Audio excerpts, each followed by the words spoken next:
Greetings, campers, and welcome back to Camp Quest. We have an emergency episode because some really big news just came through on the Lorcana front.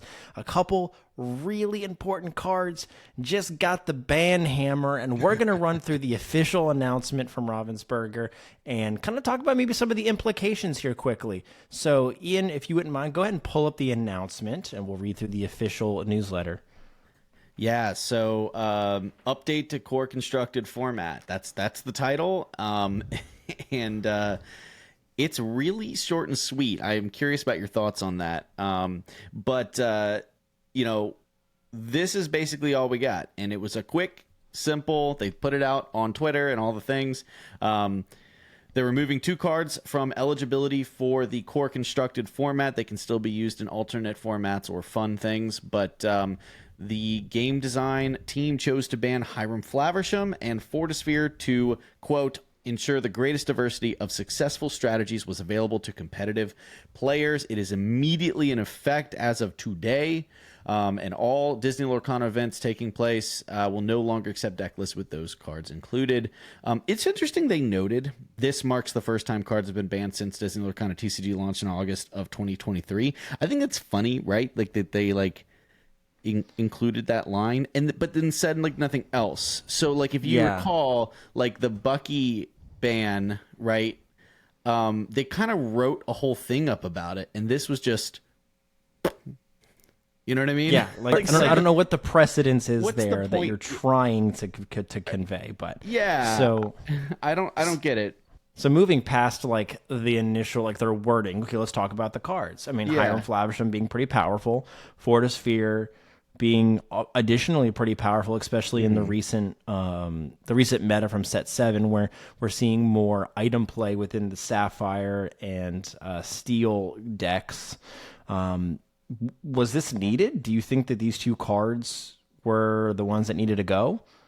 Yeah, I mean, if you're going to take a heavy-handed approach with it, I do think Hiram in particular, and I say this as somebody who is a fan of blue decks, but Hiram in particular was, in my opinion, a problem for a few reasons. One, ever since it came out, like it has been a hardcore core staple. Now that in and of itself is not necessarily a problem, right? Like there's been plenty of staples, in the game that are healthy. But Hiram is a card draw engine, and specifically a card draw engine in a color that their whole core design premise is to gain extra ink ahead of their opponent.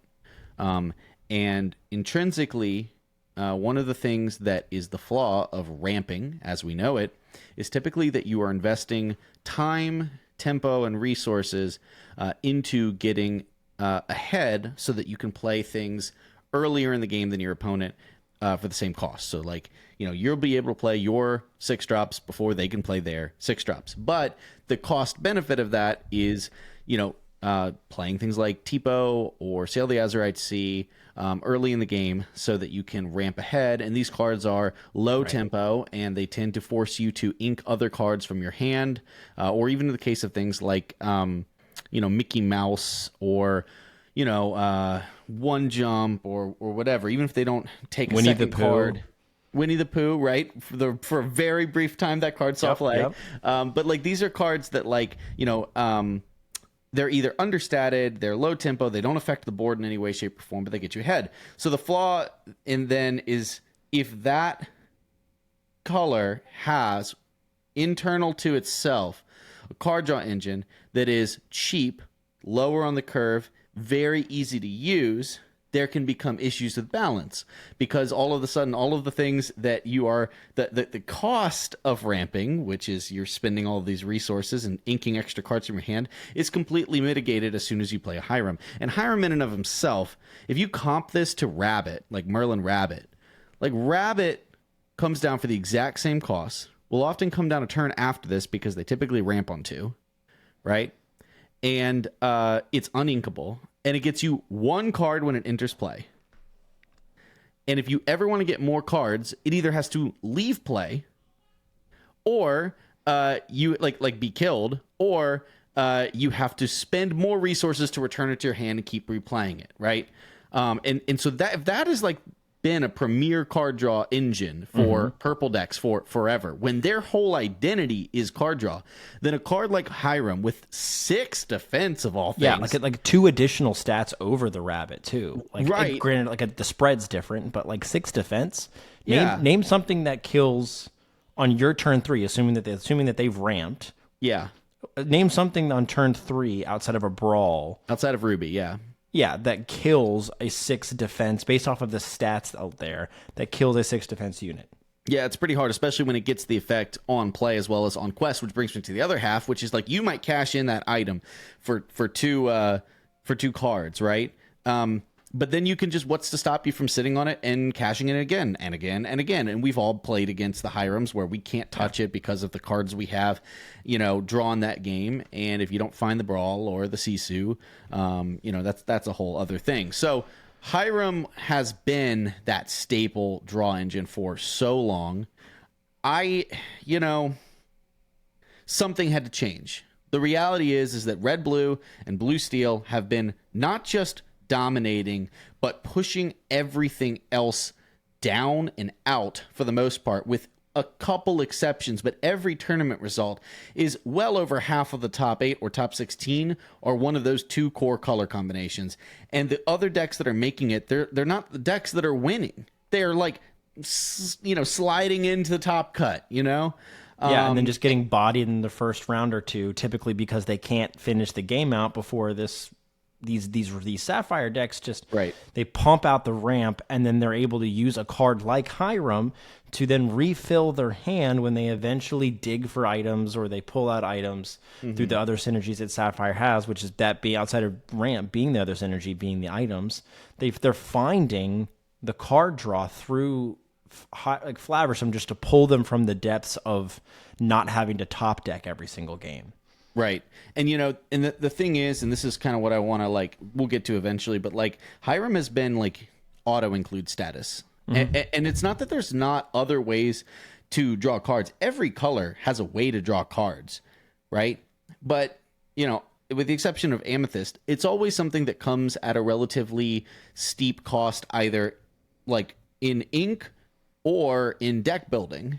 And Hiram has gotten to the point where items as a sub package are so effective, they're so efficient, that you would be running items even if you didn't have Hiram, which I think is the difference. For the longest time, Blue had this thing where it's like, oh man, I want to build a blue deck, but how do I build it without Hiram?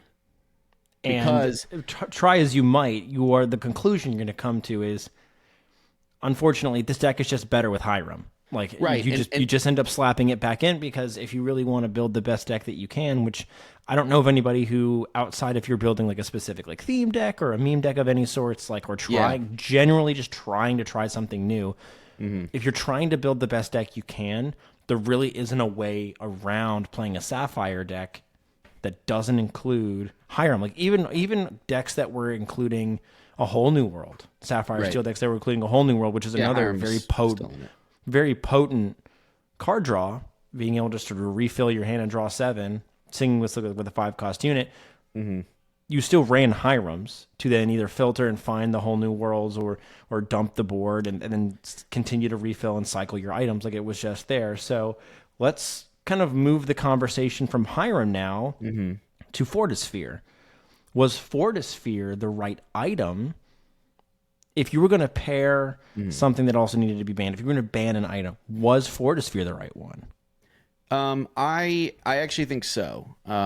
So the thing is that items are not core to Steel's identity, but they are core to Sapphire's identity. So between Fortisphere and Popsicle, if you decided you wanted to ban one of them, I think you absolutely had to ban Fortisphere. And I think this is also more than that. I think it is the devs saying, if you take Hiram away, Sapphire Steel specifically gets to still play items as a core package of their deck at the same power level almost as before, because Steel has access to draw in the form of Whole New World and Dock to mitigate the loss of a Hiram. Now, I think that is still very much on the table. But by taking Fortisphere away, what you do is you reduce the consistency of the big Tamatoa win conditions.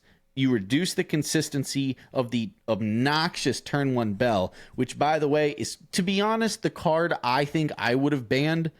I think that, so to answer your question, yes, I think Fortisphere was the correct item to ban because it slows down the Sapphire Steel, and it stops both Sapphire Steel aggro from basically remaining largely unchanged, and it stops the Sapphire Steel, like Tamatoa decks, from having such consistent lucky dime like win conditions where at the end of the game they can just pull these things back, toss them out there for one dime, and they get like 8 or 9 lore in one go with Tamatoa. I think that the devs want there to be, I don't think the devs want combo to be the strongest way to play the game. It's less interactive. It's not as great of a spectator game. It is, I think that's not what the devs want. But to sort of like spin it around here, right? Like, for me, I think Bell was what I was advocating for banning because it shuts off all these early games. And I think they actually went, interestingly, like a step further, which is saying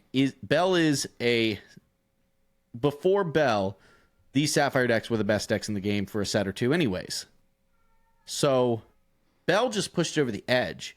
But I think in their mind, Hiram and Fortisphere is sort of a separate... Fortisphere is like a current meta adjustment. Hiram is a long-term... We don't want that in the game, and we are unhappy with how Hiram has built decks around him over, 6 sets since he's been released. So I guess my question back to you then is like, what do we think the devs want? You know what I mean? Like, just reading the tea leaves here, why Hiram, even though I like the ban and I think Hiram's a problem? I think that Hiram was the right ban. I'll keep it short and sweet for a lot of the reasons that you already stated, so I don't need to necessarily rehash those. Mm-hmm.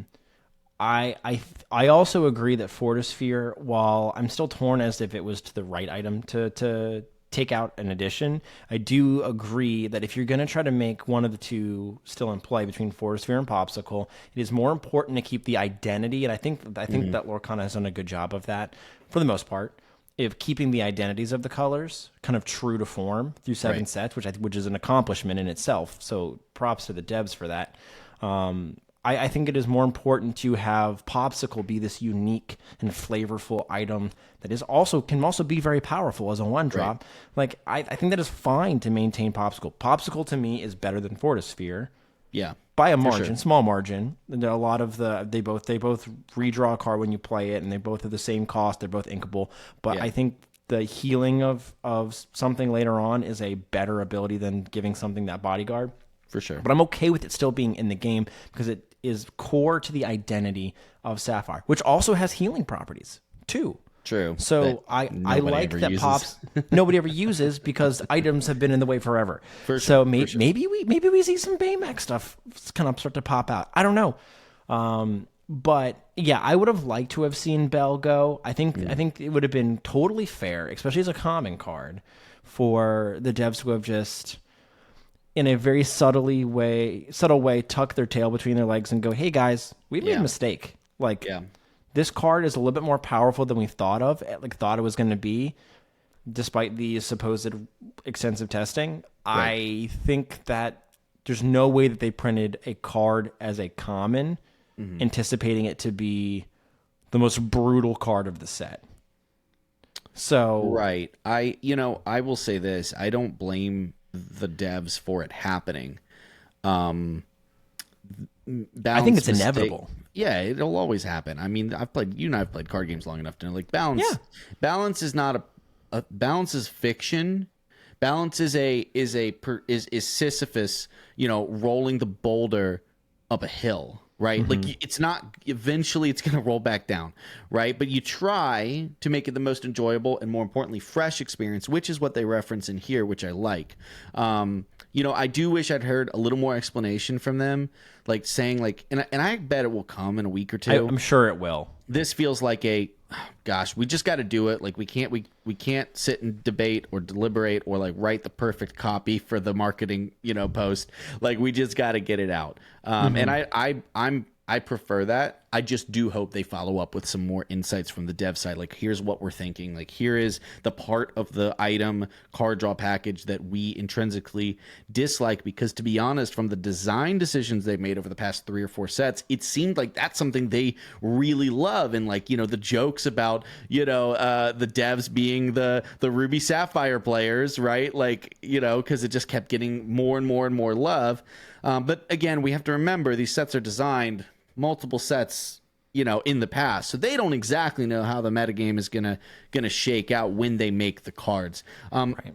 I do want to kind of push further forward though, Gibby. Like obviously this is going to change a lot, right? From the perspective of the blue decks, Ruby Sapphire, Sapphire Steel, do we think they survive? Like they were in this tier 0, both of them, in my opinion. Sure. Do they fall out of tier 0, and how far do they fall? I think they will still be fine. More specifically, Ruby Sapphire will still be fine, because part of what Sapphire Steel gets hurt here is because they had the density of being able to run Fortisphere and Popsicle at the same time. What did that do? That made Bell really consistent. And I think Sapphire Steel doesn't necessarily have that consistency to be able to pop off Bell without actually really hurting their hand. Yeah, because so they still have the possibility of finding in their opening hand a Popsicle and finding Bell. Okay, great. You found your ideal hand still. Like it still exists, but the possibility, the probability of you finding it, because Fortisphere and Popsicle were essentially the same item in that regard, goes down because you've only got 4 copies versus 8 copies of an item on turn 1 that you can banish to bring out that 3/3. Now it's a lot closer to like finding the Diablo and the Shift Diablo in the same hand as opposed to first like Emerald Steel. Now with like Emerald Amethyst, like you have like a jabillion copies of Baby Diablos to shift onto. But like the point remains, it's closer to that comp of like 4 of the 1-drop, 4 of the 3-drop. Like so you could miss like you're taking a chance that you have a 3-cost bland 3/3 in your hand that you don't have a way to bring out early, and maybe it just becomes ink, and that maybe that's just fine. It still will probably be fine. You'll probably build a little bit of a different early curve as a contingency in case you don't hit that early curve with finding the Bell into your turn 2 ramp. But for Ruby Sapphire, you don't get the card refill and you don't get the payoff, but you still have unconventional tool to be able to drop on 1. Yeah, if you really want to go into which is a great card in most cases. And you still have your Popsicle to be able to bring out. I think Ruby Sapphire is still positioned a little bit better. I agree. They are going to probably have to solve for where does the card draw come from, though, later on in the game. I think that they've got it already. I think the recipe is already like together. And I think it's going to be a sort of a reversion back to the DKP style of like a Maui Half Shark focused list where you're not trying to draw as many cards. It's more like you are trading in 1 card for the exact card you want with things like Visions and Develop Your Brain, Grand Matala, right? And I think that we're going to see, because we already saw some of those lists, like they were only running the 4 Popsicles and like 2 copies of Hiram at one point, right? Like, so there's been a lot of sort of innovation on there to like, well, if Maui is our win condition and we need actions to do that, we're going to focus most of our effort on actions and we don't want to run quite so many items. So I think that the blueprint's there. Now the Sisu on Ice, like Sapphire Coil version, there, I think it's there. Like I have to sit here and think about like what the card draw engine looks like. For both this and the like dime combo, you've got things like Chicha. You've got things like Maurice's Workshop, which I think is better in the, Sapphire Steel version than the Ruby Amethyst. But like you've got Whole New World for the Sapphire Steel dime build. Obviously, like I just mentioned, you have all these actions that cycle cards. Not the same as card draw, but it does get you to what you want. So I think that, I think they'll survive. I do think they're going to take a step back. probably down into like the A tier for Ruby Sapphire. I think temporarily Sapphire Steel will take a hit down to like, low A, maybe B. I'm just spitballing here, like just a rough projection. But Gibby, talk to me about the decks you feel are going to benefit from this lack of consistency, because it's not hitting their top end. Well, so it's exactly what you just said. It was going to be how I was going to sum up where I think blue is going to be. The margin for error is smaller. Yeah, for sure. And that's going to make the decks more beatable. It's going to almost be like a Steel song where the ceiling of what you can hit is there. You could hit a very nice curve. You could pop off, and there's really not a whole lot that your opponent can do about it. And they just go, you know what? I got high rolled, and sometimes that happens, and that's the way that card games go. There's a reason that person's playing that deck, but there are going to be scenarios where they mulligan 6 cards and they don't find that combo, they don't find that curve, or they don't find their card draw, and their deck kind of doesn't gain the steam that it's supposed to do. Potentially, yeah. And because of that, there are going to be decks, I think, like tempo and aggro decks, that take advantage of these small inconsistencies and the lack of just pure gas that these Ruby Sapphire and Sapphire Steel decks are now going to have the ability to make. They're going to draw less than ideal cards in the mid to late game, because they're not finding a bunch of cards with their fuel from Hiram, or replenishing their hand in early turns with the additional Fortisphere cards that they're drawing while they're playing a 1-drop. Yeah, I do think that there's going to be aggro decks. Like I personally I've already kind of been on this train, but I think Amethyst Steel aggro is going to be really good. You and I have talked about Sapphire Steel aggro, a different version, being a little bit harder to deal with, and a little bit of there's less responses that these typical item blue decks are going to have to that. Yep. Maybe even an Amber Steel resurgence. Oh, I think Amber Steel Mines has already been fighting to stay relevant, which in and of itself, Emerald Amethyst Tempo has been basically punted, because it's just so hard to play into these games, these meta. But I think like Amber Steel Mines, and Amber Steel Aggro, even some versions without mines, like they've still been on the edge of good. I do think they take a big step forward. I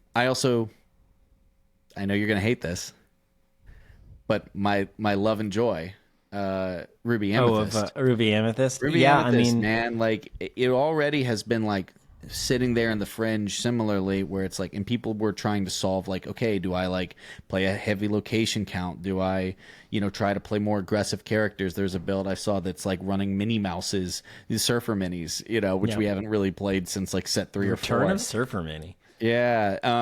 And so like there's been experimentation. Us Ruby Amethyst players, we don't stop. We're gonna force it to happen. But I think that like the reduction of consistency it buys us turns, right? Where like we're able to like continue to put pressure on. It also makes it so that when we prep a board, they are less likely to be able to draw out of it right away. Yeah. Like if the one card they were holding in their hand, if a high level player knows that a B prep is coming, and Sapphire really doesn't have the tools to be able to like get that card out of your hand, so the only thing they can do is prepare for the aftermath. Yeah, Hiram is the answer that they always wanted to have, which was, okay, you cleared my board, I drop a Hiram, I probably at 6 or 7 or 8 or 9 ink at this point because I've ramped. I'm gonna drop the Hiram. I'm gonna draw 2 cards off an item I already had on board that the B prep didn't hit. Yeah, I've now got 2 cards in my hand. Maybe I draw another item to banish on a further turn, and like I'm gonna keep the steam rolling. But Ruby Amethyst just is gonna be able to respond to these Sapphire decks better with a more control-y version. They don't have to play so fast anymore because they've got those better late game tools. Well, and they'll be able to draw out. They already could outdraw Sapphire decks most of the time. The question was, could they end the game? Or could Ruby Sapphire sort of like end the game through their combo conditions, or basically outdraw the first B prep and then get the Ruby Amethyst stuck while they're trying to find the second one? And just those scenarios are just going to be a lot less frequent now. Maybe we see Sapphire Steel commit to like a whole new world build. That kind of scares me a little bit, is like,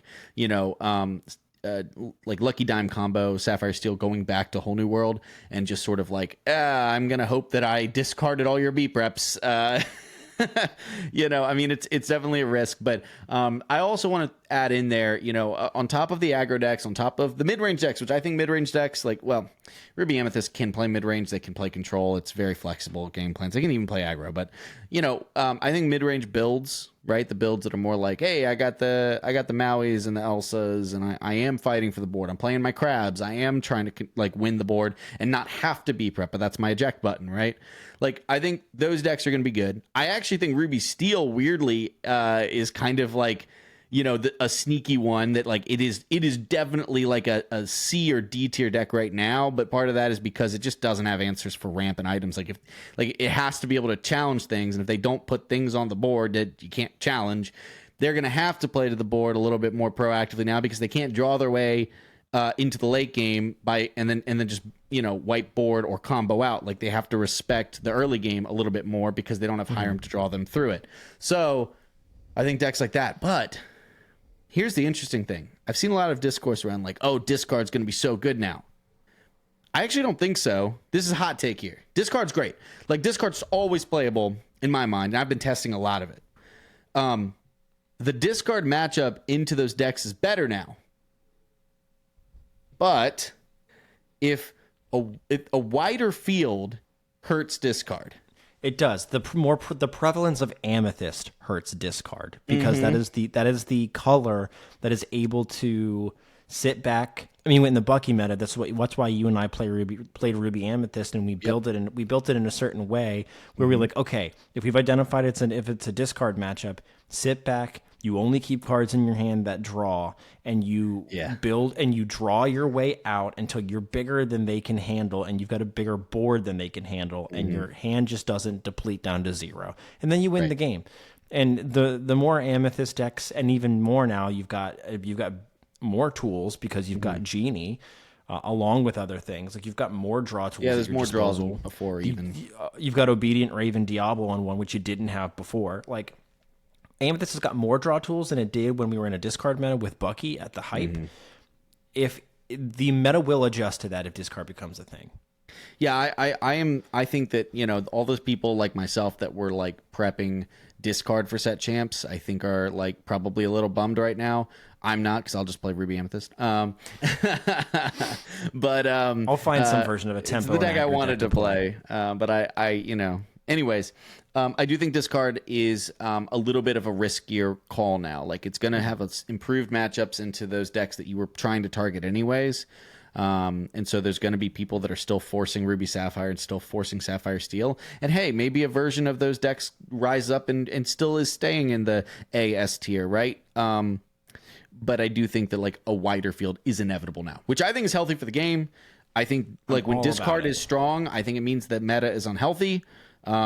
So, I think we'll hopefully see that coming up in the future. Also, shout out to Lindsay, who wanted to be here to record, but wasn't able to jump on this one. Hopefully we'll be on the next one. Is over the moon because of the impact that she thinks this will have on Blurple. I think that Blurple she might be onto something too.